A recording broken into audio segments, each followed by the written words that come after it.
Voilà, la vidéo a été claire sur ce que l'on appelle le nouvel ordre mondial qui va être en cours et le nouvel ordre mondial qui est en train de se préparer aussi. Donc, ce qui a été clair vers la fin, c'est que nous serons tous soit séduits, soit pris par force d'être sous la domination du nouvel ordre mondial qui est en cours.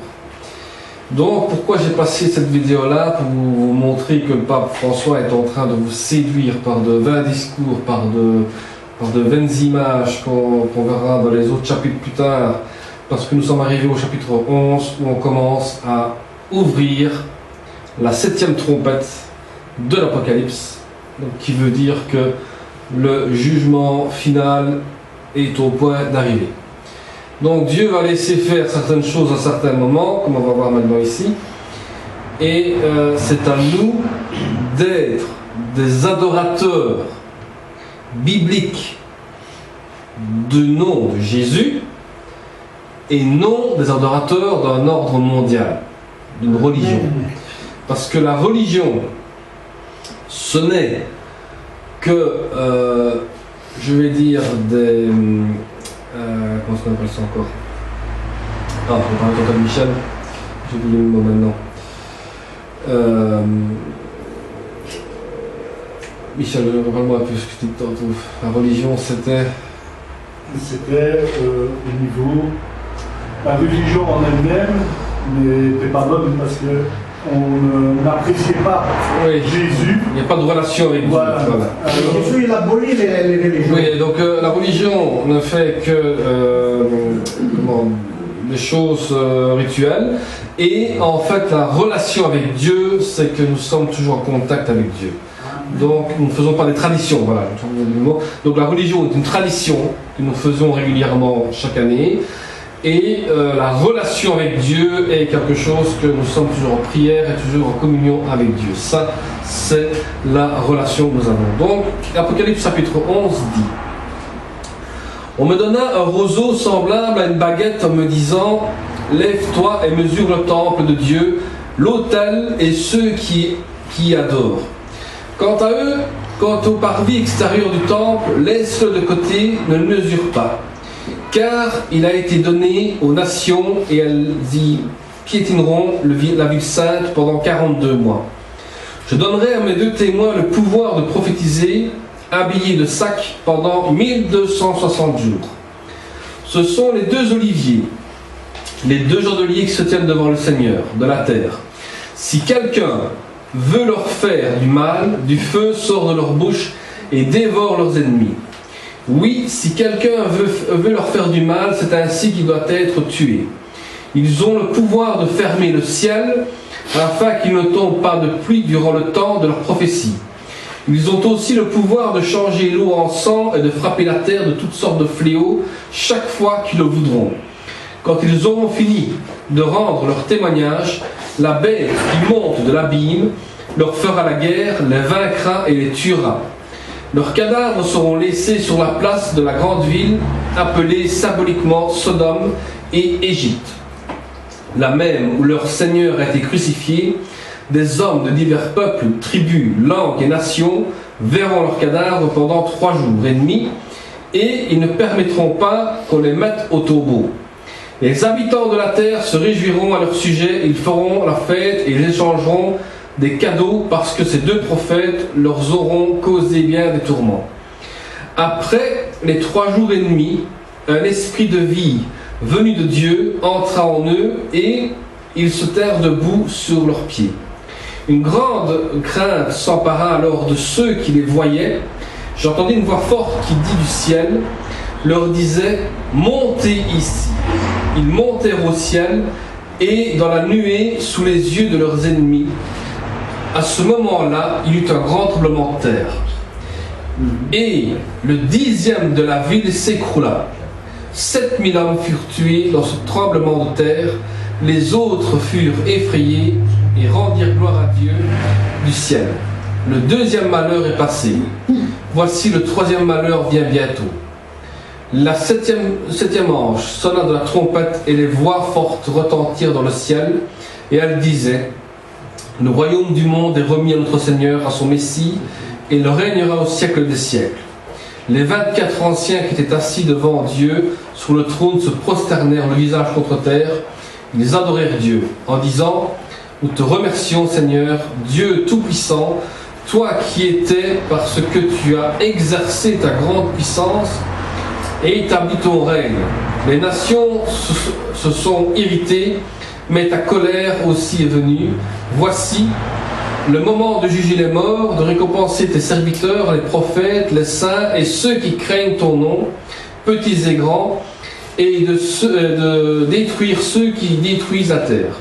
Alors le temple de Dieu qui est dans le ciel fut ouvert et l'arche de son alliance apparut dans son temple. Il y eut des éclairs, des voix, des coups de tonnerre, un tremblement de terre et une forte grêle. Donc là, nous sommes dans la 7e trompette. Commençons à connaître le jugement de Dieu et ce qui va arriver. Donc c'est pour ça que je vous ai lu tout le texte qui est un peu long, je suis d'accord, mais c'est pour vous prouver que nous sommes maintenant en plein dans le nouvel ordre mondial qui est en train de se préparer.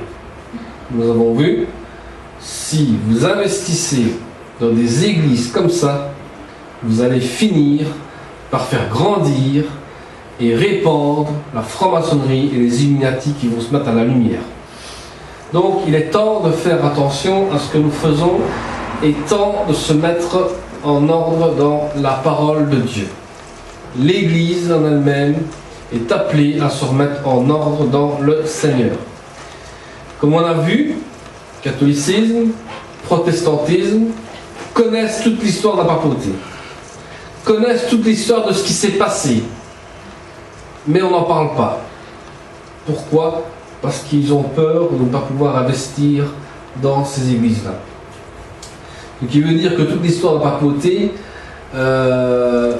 si vous remontez très loin en l'an 1000, au pape Grégoire VII, c'est par lui qu'a commencé la guerre contre les protestants, la guerre contre les gens qui ne voulaient pas nier le Christ et autres, parce qu'à ce moment-là, vous étiez en pleine repentance, et la repentance des papes, c'était qu'en plein hiver, vous soyez pieds nus dans la neige, avec une couverture, et l'évêque devait dire si oui ou non vous étiez bien repenti de vos actes et de vos choses. Donc, si c'était pas ça, c'était au bûcher, parce que vous devez mourir selon votre tradition que vous n'avez pas respectée, que le pape avait donnée. Donc c'est pour ça que Martin Luther a fait le combat contre les papes, mais l'Église encore d'aujourd'hui, certaines églises d'aujourd'hui, sont reparties dans la papauté, donc c'est-à-dire qu'on est reparti dans ce qu'on appelle le culte cunémisme, qu'on va voir ici, et qu'on veut faire seulement qu'un seul Dieu et qu'une seule religion, une seule tradition, et que tout le monde puisse s'entendre. Donc c'est ça aussi que ça va être une nouvelle ordre mondiale. Donc ce qu'on a lu ici, le temple symbolise l'Église, donc les vrais croyants. Dieu a élevé des murs autour de son peuple pour protéger des malheurs spirituels et que nous lui restons fidèles. C'est-à-dire que nous sommes le temple de Dieu. Nous sommes nous-mêmes le temple du Saint-Esprit. Amen. Et spirituellement, nous avons des murs autour de nous qui empêchent que des malheurs spirituels arrivent sur nous. Pourquoi est-ce que je dis ça ? Parce que ma fiancée m'a fait un très beau cadeau que je remercie de tout cœur, de me rappeler l'hébreu et le grec que j'ai appris à la faculté de théologie. Je lisais un livre hier qu'on parlait, soi-disant que le Vatican parlait des extraterrestres à un moment donné qui existaient. Mais les extraterrestres n'existent pas. C'est qu'ils ont nié, ils ont caché un texte hébreu qui a dit que quand Satan a été jeté du ciel, il a pris les autres anges avec lui, qui sont devenus des démons. Donc ce qui veut dire qu'ils ne veulent pas vous donner du malheur dans votre vie, mais de la malédiction dans votre vie. Donc c'est que l'Église catholique a voulu cacher, c'est que si vous avez du malheur dans votre vie, c'est parce que vous n'avez pas accepté certaines choses aussi. Non, c'est parce qu'en fait, ils vous ont envoyé des malédictions dans votre vie. Voilà le problème qui se passe. C'est que vous n'avez pas des malheurs dans votre vie, ce sont des malédictions qui rentrent dans votre vie. Pourquoi? Parce qu'on a laissé des portes ouvertes à certaines choses qui ont fait que ces démons-là ne sont pas venus pour vous rendre le malheur, mais sont venus pour vous maudire, pour vous donner la malédiction. C'est pour ça que la Bible, à un moment donné, il dit dans l'Ancien Testament, soit tu choisis la bénédiction ou tu choisis la malédiction. C'est pour ça qu'à un moment donné, Jésus a dit, soit vous ne pouvez pas servir 2 maîtres en même temps. Soit c'est l'un, soit c'est l'autre. Donc c'est pour ça que dans le monde d'aujourd'hui, l'Église vit mal parce que la malédiction rentre dans l'Église. Et Satan est dans l'Église aussi. Et si on parle que d'amour et d'argent, Satan est content parce que nous avons parlé de ce qui lui intéresse. Mais si nous parlons de sanctification, si nous parlons de la démonologie, comment chasser les démons, là, Satan va se rebeller. Parce qu'il ne supporte pas que nous détruisons son œuvre. Donc, les vrais croyants seront des protégés de la persécution, alors que ceux qui refusent seront détruits. Donc, un vrai croyant, c'est quelqu'un qui reconnaît Jésus-Christ comme son sauveur. C'est celui qui a reçu le Saint-Esprit en lui. Il est croyant, il est chrétien, parce qu'il a l'onction de l'Esprit en lui. Maintenant, ceux qui refusent, la Bible est claire, seront détruits. Pourquoi? Parce que la vérité fait mal. Et parce que, dans le monde d'aujourd'hui, et c'est hier que je me suis fait tilt, à un moment donné, je faisais la vaisselle, et ma fiancée avait allumé la télé, et puis à un moment donné, je ne sais pas pourquoi, j'étais attiré par une image à la télé. Et puis je me dis, mais regardez un peu Satan, la façon qu'il travaille. Vous êtes occupé à quelque chose, mais à un moment donné, il vous attire par une image. Vous êtes attiré par... C'était un bête truc, hein, c'était un reportage, je ne sais pas ce que c'était, mais attiré par l'image. Donc, vous vous abandonnez à un moment donné une chose pour voir autre chose. Et le monde d'aujourd'hui, c'est ça. C'est que l'on parle de Dieu, mais l'homme est plutôt à rechercher quelque chose qu'il voit. Donc, c'est pour ça que bientôt nous allons voir l'adoration de la bête, parce que l'homme veut voir en ce qu'il croit. Et c'est pour ça qu'à un moment donné, ce pape-ci a réussi à dire, on va canoniser Jean-Paul II, parce que c'était le pape qui était le plus connu mondialement, le pape qui a voyagé le plus que tous les autres papes, et on a fait de son image une idolâtrie. Et vous devrez adorer cette image-là.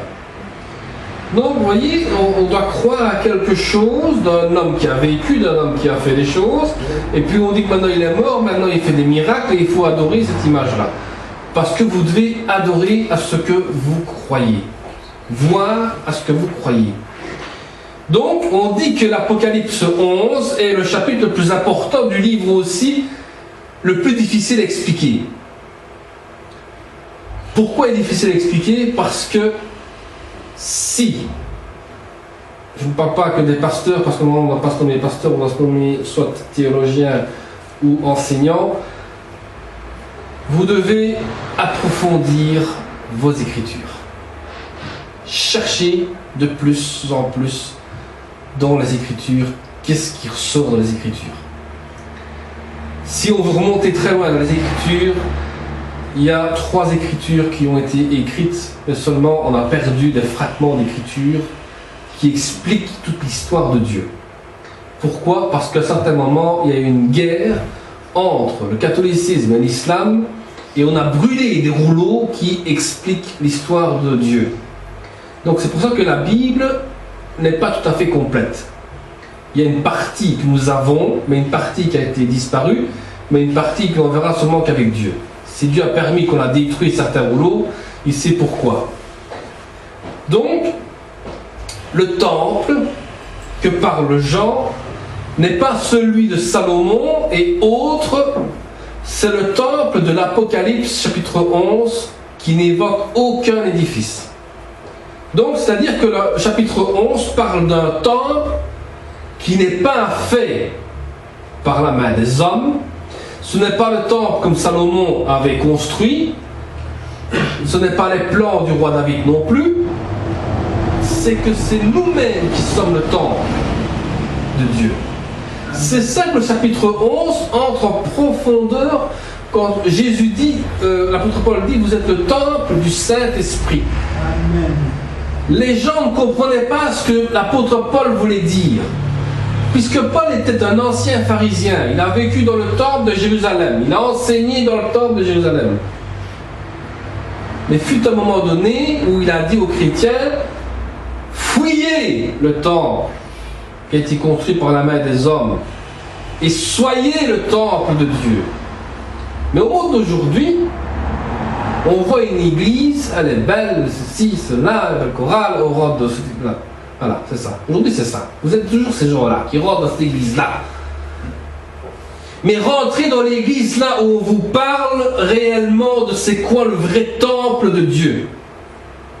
C'est là qu'on doit rentrer. Parce que les Juifs ont déjà conçu les plans et même rassemblé des matériaux de façon à ce que la construction puisse s'effectuer dans un délai rapide et court. Le temple qui est à Jérusalem aujourd'hui est déjà divisé en deux.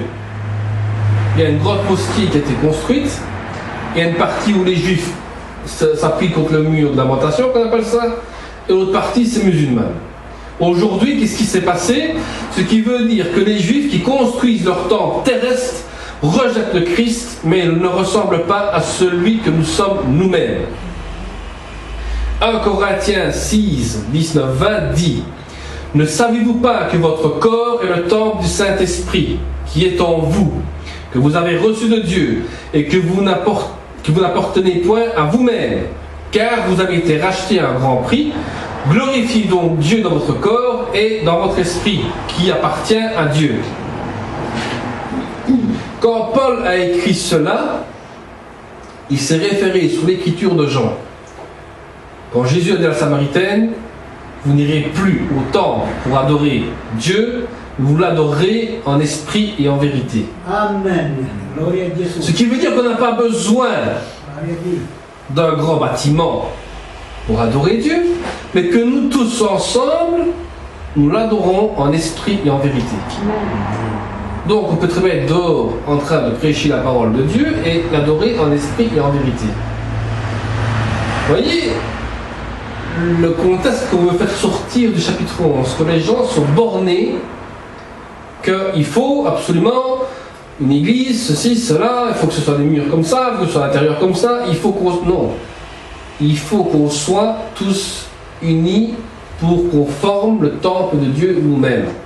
Parce que nous avons, il dit même, vous avez reçu, et il est en vous, c'est le Saint-Esprit. Donc vous êtes le temple du Saint-Esprit. Vous l'avez reçu. Donc ici, eux les Juifs, qu'est-ce qu'ils veulent faire? Il fera un temple comme Hérode, un mur qui sépare les païens pour un lieu réservé aux Juifs. Donc le nouveau temple de Jérusalem, les matériaux sont déjà prêts. Ils n'ont plus qu'à construire, les plans sont prêts. Il y aura un coin exprès pour les musulmans, un coin exprès pour les Juifs. Et si nous, on veut y aller, on ne pourra pas rentrer. Soit vous respectez ce que l'islam vous dit, ou soit vous respectez ce que le judaïsme vous dira. Vous devez respecter une religion. Voilà, c'est tout. Aussi simple que bonjour. Donc c'est un signe qui montre un compromis avec l'Antichrist et Israël. Donc, selon Daniel 9, 27, il fera une solide alliance avec plusieurs pour une semaine, et durant la moitié de la semaine, il fera cesser le sacrifice et l'offrande. le dévastateur commettra des choses les plus abominables jusqu'à ce que l'on ruine et ce qui a été résolu fonde sur le dévastateur. Donc déjà la prophétie était déjà en route. Donc Daniel a déjà préparé, avait déjà prophétisé qu'il allait avoir ceci. Donc le futur dictateur mondial fera alliance avec les nations et Jérusalem deviendra la ville sainte de 3 grandes religions monothéistes. Donc qui est ce dictateur mondial? C'est le pape lui-même, qui sera le gouverneur mondial des alliances des nations, qui va faire en sorte que Jérusalem devienne en 3 grandes religions: islam, catholicisme, orthodoxe. 3 religions qui vont se mettre ensemble. Pourquoi? Parce qu'ils sont monothéistes, ce qui veut dire qu'on parle que de Dieu seulement. Un Dieu seulement qu'on va parler. Le même Dieu pour tout le monde. Donc il n'y a plus de Jésus-Christ, il n'y a plus de Saint-Esprit, il n'y aura qu'un seul Dieu pour tout le monde. Et là, ça va devenir tout un compromis. Donc tout le monde aura droit à rentrer et avoir qu'un seul Dieu. Donc, consacré aux musulmans et représentant d'autres religions mondiales et les juifs dans leur temple. Donc nous aurons un signe d'Israël qui fera alliance avec l'Antichrist par manipulation de conciliation. Donc ce pape-ci va essayer de faire une manipulation, donc il va manipuler les gens pour que tout le monde puisse se concilier afin qu'on puisse faire la religion mondiale.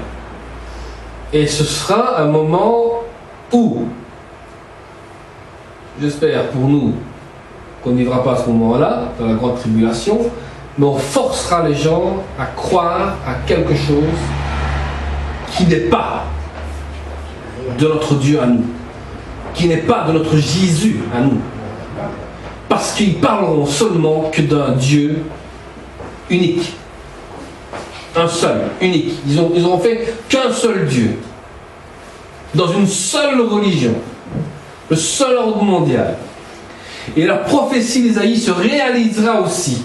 Ésaïe 28, 14-15, qui dit: écoutez donc la parole de l'Éternel, moqueur, vous qui dominez sur ce peuple de Jérusalem. Vous dites: nous avons fait une alliance avec la mort, nous avons fait un pacte avec le séjour des morts, et quand le fléau débordé passera, il ne nous atteindra pas, car nous avons la fausseté pour refuge et le mensonge pour abri.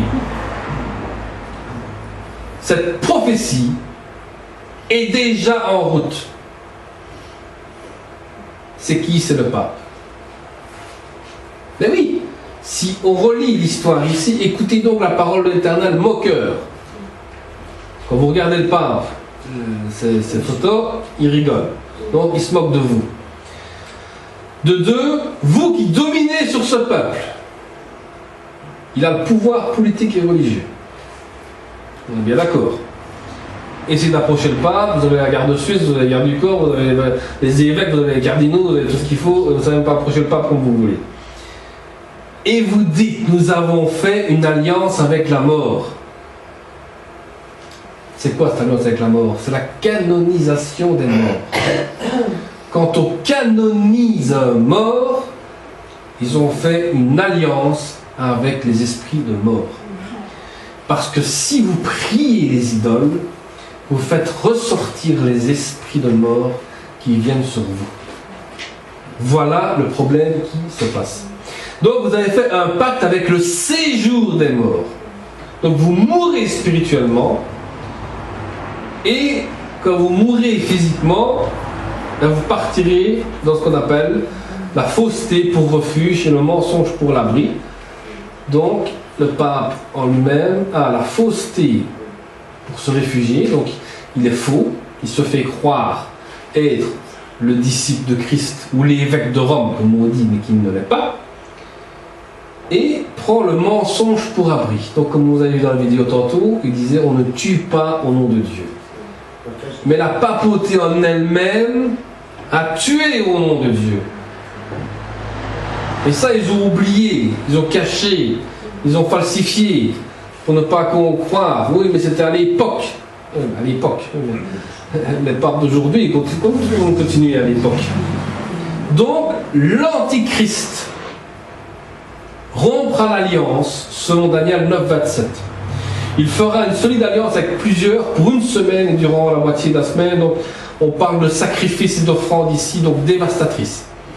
Donc, la prophétie de l'apôtre Paul sera aussi dévoilée. 2 Thessaloniciens 2, 4. L'adversaire qui s'élève au-dessus de tout ce qu'on appelle Dieu ou de ce qu'on adore, jusqu'à s'asseoir dans le temple de Dieu, se proclamant Dieu lui-même. Ce qui veut dire ici que l'apôtre Paul dénonçait déjà, à l'époque de l'apôtre Paul, c'était César lui-même qui s'autoproclamait Dieu, mais Rome d'aujourd'hui, c'est le pape lui-même qui va commencer à se proclamer lui-même Dieu. Pourquoi ? Parce que au monde d'aujourd'hui, et si vous suivez bien l'histoire du Vatican, on parle que Jean-Paul II fait des miracles malgré qu'il est mort. Donc ce qui veut dire qu'il se prépare déjà à se proclamer Dieu lui-même. Donc vous voyez jusqu'où ils arrivent. Donc, il souffrira de beaucoup de conséquences avec l'alliance de la mort ou avec le prince de la mort. Donc l'épreuve l'emmènera à une repentance et la reconnaissance de Jésus-Christ le Messie. Soit il fait le pacte avec le prince de la mort, ou soit il va se repentir et il va commencer à dire que c'est Jésus-Christ le seul unique Messie. Et ça, nous ne savons pas dire comment les choses vont s'arriver. Parce que la prophétie d'Ésaïe 28, 16 dit: c'est pourquoi ainsi parle le Seigneur l'Éternel. Voici, j'ai mis pour fondement en Sion une pierre éprouvée, une pierre angulaire de prix, solidement posée. Celui qui la prendra pour appui n'aura point hâte de fuir. La pierre qui est posée, c'est Jésus-Christ. Amen. Si on se pose sur Jésus-Christ, nous serons l'unique Église fondée sur la base de vérité. Ce n'est pas l'apôtre Pierre qui est le fondement de l'Église et autres, c'est Jésus-Christ qui a fondé l'Église lui-même. Parce que c'est nous-mêmes qui nous posons sur quelque chose qui est solide, la parole de Dieu, qui est Jésus-Christ. Donc le roseau que l'on parle dans le premier verset est l'instrument de mesure à la forme d'une verge, symbole de châtiment. Il presse le jugement et la destruction du temple des hommes. Donc Dieu fera en sorte que le temple que les hommes ont construit sera détruit. En attendant ce jour de gloire, ce temple sera livré à l'Antichrist, qui se proclamera Dieu. Ensuite seulement le Seigneur purifiera ce lieu, devenu une caverne de voleurs. Donc l'Antichrist sortira d'un endroit bien connu qui sera Rome.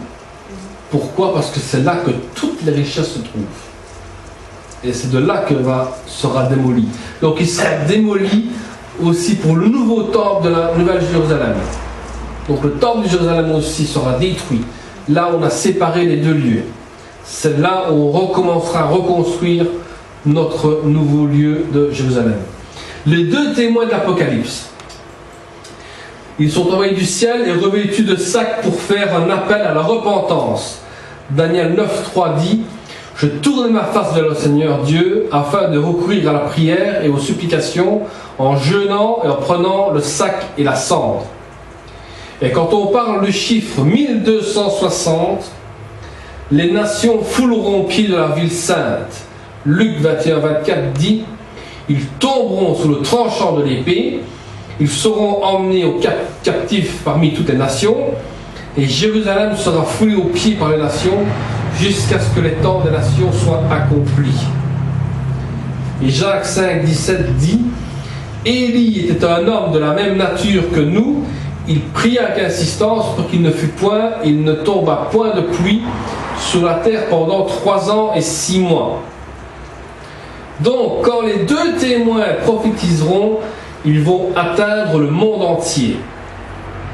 Les deux oliviers, les deux chandeliers du verset 4, ce sont les deux oins qui se tiennent devant le Seigneur, l'Antichrist, vers la puissance du Seigneur, comme la prophétie de Zacharie, qui dit, Zacharie 4, 6, 7, il fit 10 bassins, il en plaça 5 à droite et 5 à gauche, pour qu'ils servissent aux purifications.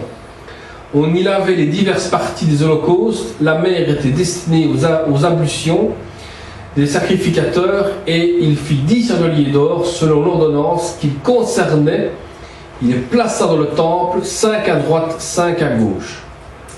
Donc ce qui veut dire que le Christ est la pierre principale, la pierre angulaire pour le royaume du monde. Donc, ce qui veut dire ici, c'est que tout le monde est appelé à la repentance. Tout le monde est appelé à se purifier. Tout le monde est appelé à comprendre que Christ est la seule, unique pierre principale que nous avons pour fonder notre Église en esprit et en vérité.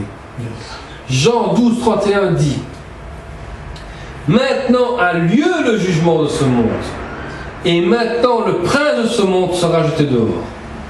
Pourquoi? Parce que les deux oins qui sont devant le Seigneur en son nom, ils prendront la possession de la terre. Le jugement leur appartient depuis la croix, depuis où le prince de ce monde a été jeté dehors. Donc depuis que le Christ a été crucifié, le diable a été jeté dehors. Et la super église œcuménique sera détruite parce que le Seigneur reprendra la possession du monde face à la révolte des hommes. Le culte œcuménique, les super églises qui s'unissent ensemble pour faire un culte œcuménique, vont être détruites. Parce que ce culte œcuménique est une révolte contre Dieu. C'est-à-dire que vous réunissez et vous ne vous rendez pas compte, mais vous êtes des gens qui se révoltent contre Dieu.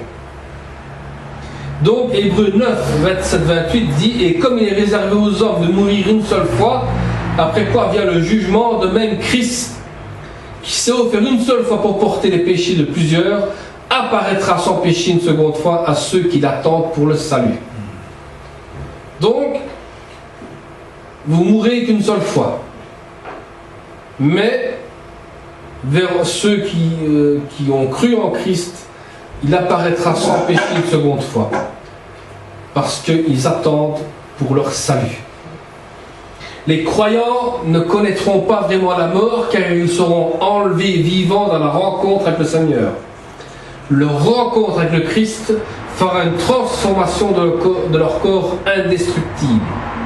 Pourquoi? Parce que l'apôtre Paul dit, en 1 Corinthiens 15, 42 à 44, ainsi en est-il de la résurrection des morts, le corps est semé corruptible, il ressuscite incorruptible, il est semé méprisable, il ressuscite glorieux.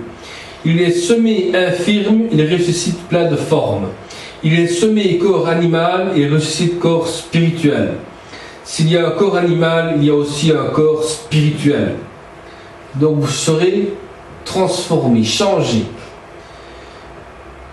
Et puis quand on parle de l'eau changée en sang, et la terre frappée de plaies, le ciel fermé, le feu dévorant les ennemis de Dieu, les deux témoins auront donc l'autorité pour reproduire de tels miracles à leur gré durant toute la durée de la prophétie. Les deux témoins normalement sont, d'après certains commentateurs, on parle de Enoch et de Élie, qui ont été pris vivants dans le ciel. Malachie le dit, 4, 5, 6. Voici, je vous enverrai Élie le prophète avant que le jour de l'Éternel arrive. Ce jour, grand et redoutable, il ramènera le cœur des pères à leurs enfants et le cœur des enfants à leurs pères, de peur que je ne vienne frapper le pays d'interdit. Donc, on reverra Élie sur terre, qui va nous rappeler la repentance, qui va nous rappeler l'appel à revenir vers Dieu. Au monde d'aujourd'hui, nous avons déjà ces faux prophètes qui sont déjà là. qui se nomment prophète Élie, tout le bazar, ils sont déjà en train de préparer déjà le terrain. Mais nous devons faire attention que on verra un jour le vrai prophète Élie qui nous parlera. Donc le retour d'Élie sera de ramener le cœur aux parents vers leurs enfants et les enfants vers leurs parents, qui sera un défi difficile face à l'Antichrist, qui vont dresser les enfants contre leurs parents. Parce que l'apôtre Paul dit en 2 Timothée 3, 2 à 5, « Car les hommes seront égoïstes, amis de l'argent, fanfarons, hautains, blasphémateurs, rebelles à leurs parents, ingrats, irreligieux, insensibles, déloyaux, calomniateurs, intempérants, cruels, ennemis des gens de bien, traîtres, emportés, enflés d'orgueil, aimant le plaisir plus que Dieu, ayant l'apparence de la piété, mais reniant ce qui en fait la force. Éloigne-toi de ces hommes-là. » Parce que dans le monde d'aujourd'hui, et si on fait attention, il y a certains enseignants et théologiens dans certaines églises qui ont tellement pris l'orgueil du titre qu'on leur a donné, qui sont devenus ces gens-là. Ce qui veut dire qu'à un moment donné, ils ont même renié la force de Dieu. Parce qu'ils ont mis la force en eux-mêmes. En se disant, c'est moi qui suis le responsable ici, c'est moi qui domine ici. Et on oublie que c'est Dieu qui se sert de lui comme instrument pour former les autres à être aussi des enseignants et aussi des personnes à faire des choses dans l'Église. Donc Jérusalem sera la source d'innombrables conflits avant et pendant le règne de l'Antichrist. Ils seront dans la débauche, ils vont faire le symbole de Sodome et Gomorrhe, c'est-à-dire spirituel. L'Antichrist transformera en impudicité et malédiction. Donc on verra un jour Israël qui va devenir Sodome et Gomorrhe, où on va laisser faire les choses. Et c'est pour ça que Matthieu 24,15 dit, c'est pourquoi lorsque vous verrez l'abomination, la désolation dont a parlé le prophète Daniel établi en le lieu saint, que celui qui lit fasse attention. Donc nous devons faire attention à ce qui va arriver. Parce qu'au monde d'aujourd'hui, on laisse maintenant dans l'Église le mariage homosexuel libre à tous. Nous sommes arrivés à que l'on puisse laisser rentrer tout dans l'Église. Donc, il faut faire attention à ça. Et la 7e trompette qui va sonner va faire mal au monde entier. Il ne faut pas confondre ce que Paul appelle la dernière trompette, comme 1 Corinthiens 15, 51-52. Voici, je vous dis, un mystère. Nous ne mourrons pas tous, mais tous nous serons changés en un instant, en un clin d'œil, à la dernière trompette. La trompette sonnera et les morts ressusciteront incorruptibles et nous serons changés. Cette dernière trompette sera le signal du rassemblement de l'Église avant son enlèvement et sa réunion définitive avec le Christ. Quand la dernière trompette sonnera, et pour nous, je l'espère, de tout cœur, que nous avons Christ en nous, que le jour où elle sonnera, ce sera le rassemblement de nous pour partir avec le Seigneur pour être un corps incorruptible. Parce que l'apôtre Paul évoque également le règne du millénaire de Christ, comme il écrit à Timothée, Timothée 6, 13 à 15, « Je te recommande devant Dieu, qui donne la vie à toutes choses, et devant Jésus-Christ, qui fit une belle confession devant Ponce Pilate, de garder le commandement et de vivre sans tache, sans reproche, jusqu'à l'apparition de notre Seigneur Jésus-Christ, que manifestera en son temps le bienheureux et seul souverain, le roi des rois et seigneur des seigneurs, qui seul possède l'immortalité, qui habite une lumière inaccessible, que nul homme n'a vu, ni ne peut voir, à qui appartiennent l'honneur, la puissance éternelle. » Paul avait écrit cela, parce qu'en tant que pharisien, il a vu le jugement de Jésus-Christ. Il a suivi le jugement de Jésus-Christ. Et c'est par après, quand il est en prison, qu'il a écrit cette lettre à Timothée en disant « Je te rappelle, je te recommande ».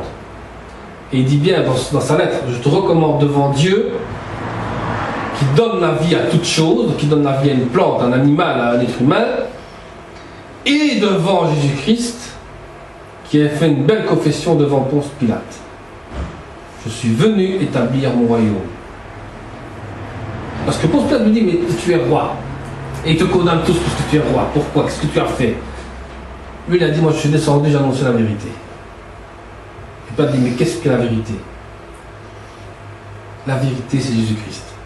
Pilate n'a même pas vu lui-même qu'il avait la vérité devant lui. Il pose la question, mais qu'est-ce que la vérité? La vérité devant toi. Au monde d'aujourd'hui, vous me dites, c'est quoi la vérité? Mais vous l'avez en main. Vous avez la Bible en main. Ne me demandez pas à voir c'est quoi la vérité, vous l'avez déjà en main. Donc, ceux qui me disent, qu'est-ce que c'est que la vérité? Mais, vous direz, punaise, mais regarde ta Bible. Lis-la, ouvre-la. Parce que certains chrétiens au monde aujourd'hui, désolé de ce que je vais vous dire, mais quand ils sortent de l'église, quand ils rentrent chez eux, qu'est-ce qu'ils font avec leur Bible en main? Ils la jettent. Ils la jettent comme ça. C'est bon, on a reçu ce qu'il fallait aujourd'hui, on a été semés, merci, au revoir. Alléluia, soyez tous bénis, voilà, merci. Non. Prenez votre vérité en main, lisez-la, cherchez-la.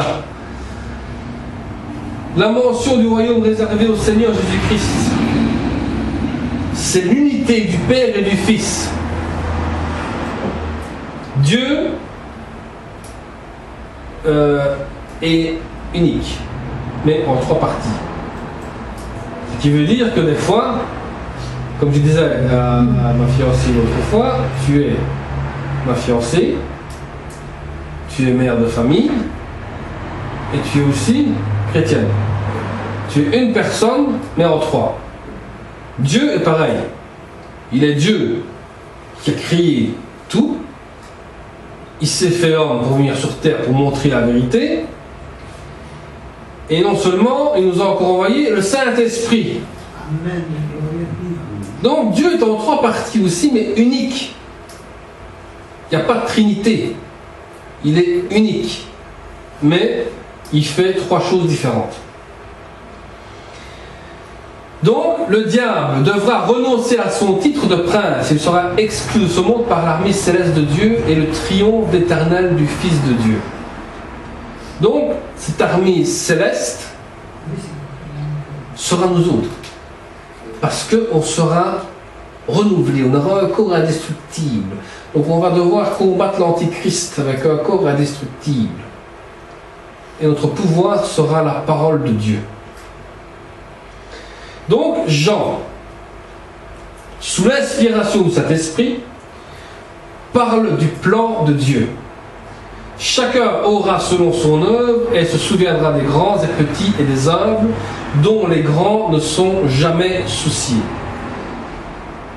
C'est-à-dire que Dieu veut, et Jean l'a écrit par l'inspiration de cet esprit, que dans le plan de Dieu, chaque personne, Dieu va se souvenir de votre œuvre que vous avez faite pour lui, se souviendra des grands comme des petits, et même des humbles dans l'Église.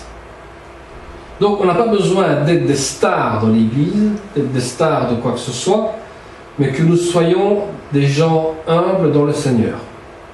J'ai un professeur qui me dit toujours, je vais avoir bientôt en master, il me disait, quand tu as fini ta prédication, quand tu as fini tes enseignements, va te cacher derrière Dieu. Parce qu'à un moment donné, à la fin des enseignements, il y a des gens qui vont venir te fatiguer spirituellement. Parce que non seulement tu les as enseignés, mais non seulement ils vont venir vers toi pour te fatiguer spirituellement, pour te contredire de ce que tu as dit, parce que quand la vérité est dite, d'autres vont venir pour te contredire de ce que tu as dit.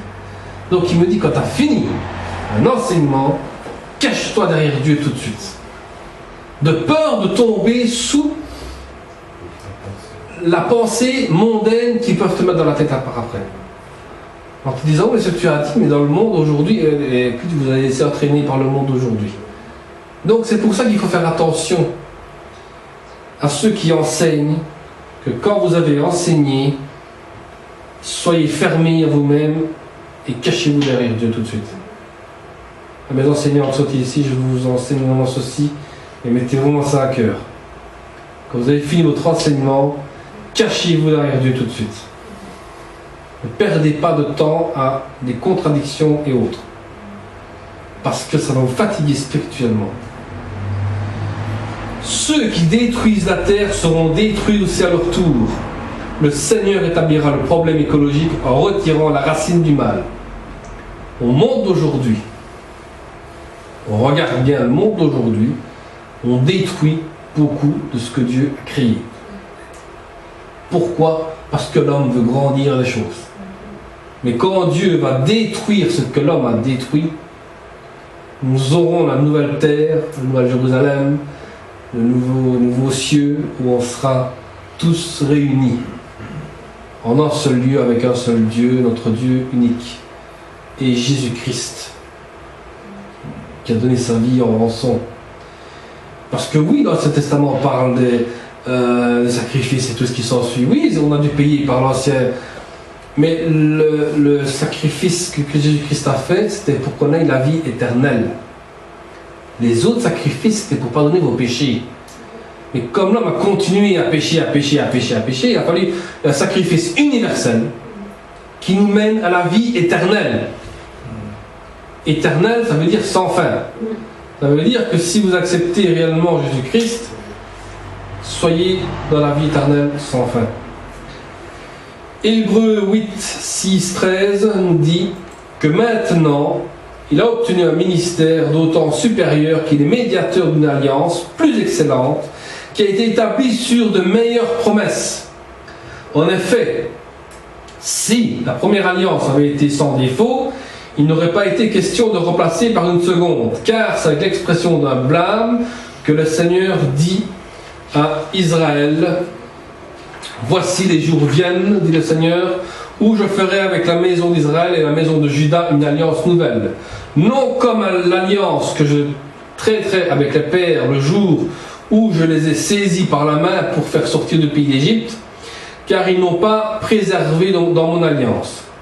Et moi aussi, je ne me suis pas soucié d'eux, dit le Seigneur, mais voici l'alliance que je ferai avec la maison d'Israël. Après ce jour-là, dit le Seigneur, je mettrai mes lois dans leur esprit, je les écrirai dans leur cœur, et je serai leur Dieu. Ils seront mon peuple. Aucun n'enseignera plus son concitoyen, ni aucun son frère en disant « Connais le Seigneur », car tous me connaîtront depuis le plus petit jusqu'au plus grand d'entre eux, parce que je pardonnerai leurs iniquités et que je ne me souviendrai plus de leurs péchés, en disant une alliance nouvelle. Il a déclaré la première ancienne, or ce qui est ancien, ce qui a vieilli, est prêt de disparaître. Donc le Messie, Jésus-Christ, remplira sa gloire dans le sanctuaire de Dieu et fera à ce moment-là, avec son peuple, une alliance beaucoup supérieure à l'ancienne. Les lois qu'on avait de Moïse parlaient du péché et autres, mais ici on parle d'une nouvelle alliance où on n'a plus besoin d'enseigner, parce que celui qui a compris qui est Jésus-Christ, vit Jésus-Christ en lui. Il continue à avancer avec Jésus-Christ. Donc l'Apocalypse, c'est une arche qui apparaît dans le ciel et un nouveau temple dont Dieu lui-même ouvre les portes. Elle rappelle la fidélité de Dieu envers son peuple. Et certains ont regretté que la séparation entre le chapitre 11 et 12, quoi qu'il en soit mention, de l'arche introduit un événement qui se déroule dans la fidélité de Dieu envers Israël. Donc en fait, l'Apocalypse nous parle d'une porte ouverte que Dieu nous fait.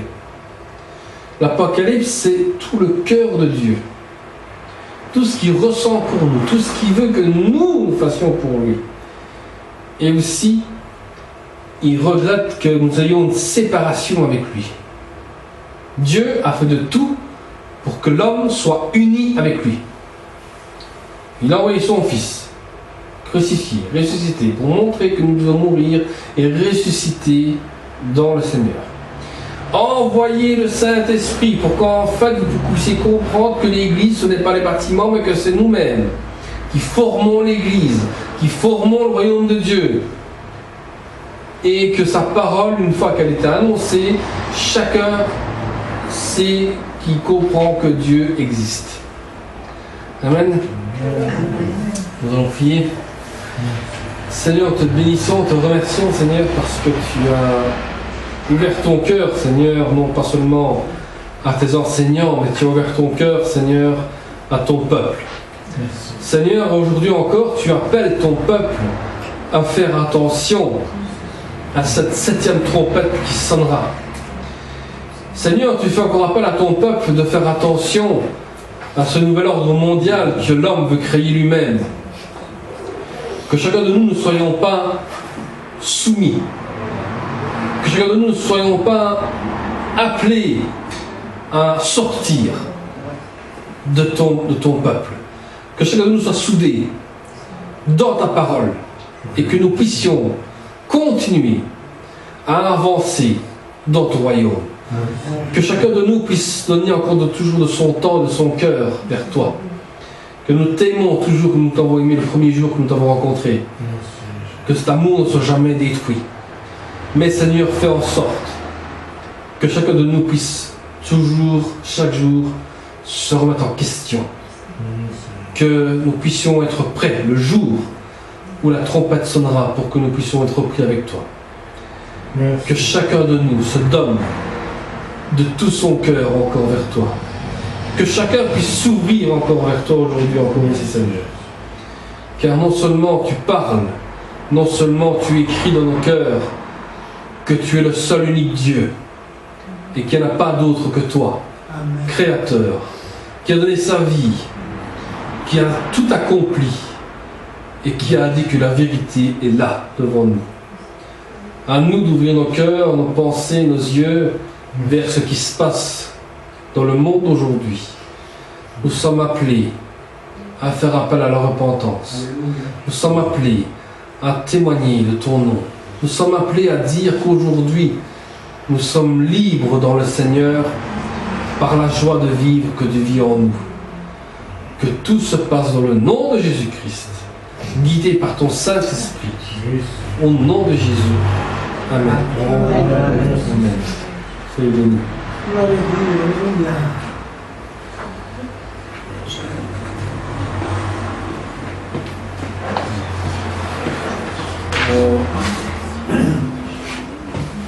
Oui, Vincent.